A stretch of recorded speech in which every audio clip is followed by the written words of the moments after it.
Assalamualaikum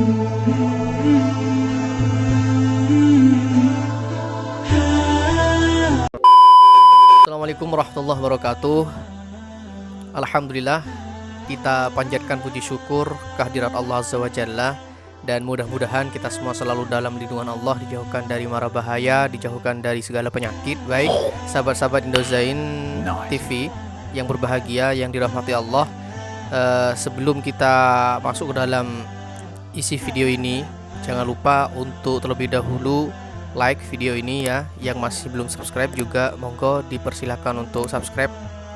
Dan di video kali ini saya akan mengajak ya sahabat Indosine untuk lebih mengenal ya sejarah berdirinya dinasti Abbasiyah atau Daulah Abbasiyah, yang mana kekhalifahan Abbasiyah ya atau juga Bani Abbasiyah merupakan kekhalifahan kedua Islam yang berkuasa di Baghdad, Irak ya.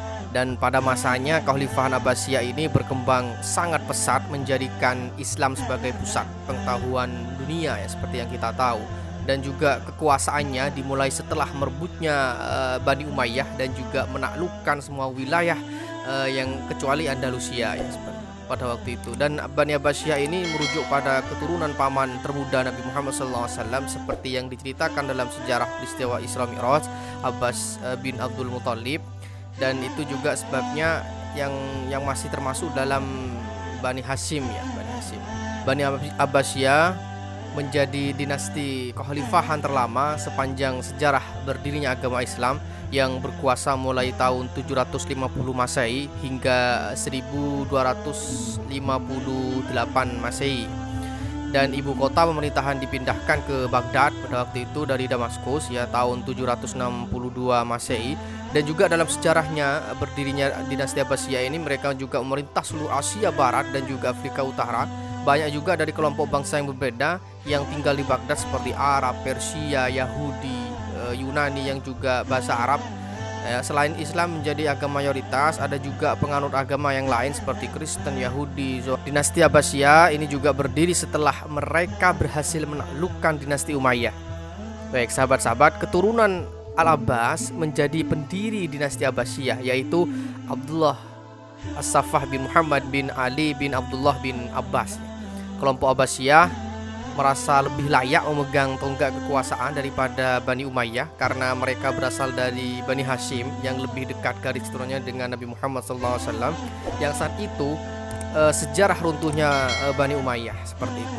Jadi sejarah berdirinya dinasti Abbasiyah tidak dapat dilepaskan dari peperangan yang berdarah dan juga bergejolak pada waktu itu, yang awalnya cicit dari Abbas yang bernama Muhammad bin Ali berkampanye untuk mengembalikan kekuasaan pemerintahan kepada keluarga Bani Hashim di Parsi ketika Umar bin Abdul Aziz masih memerintah seperti itu. Dan pertentangan semakin memuncak pada masa pemerintahan Khalifah Marwan II menjelang berakhirnya dinasti Umayyah.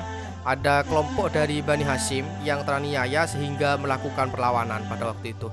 Dan kelompok Bani Hashim keturunan Ali ini dipimpin oleh Abu Salamah dan juga keturunan Abbas yang dipimpin oleh Ibrahim Al-Iman seperti itu.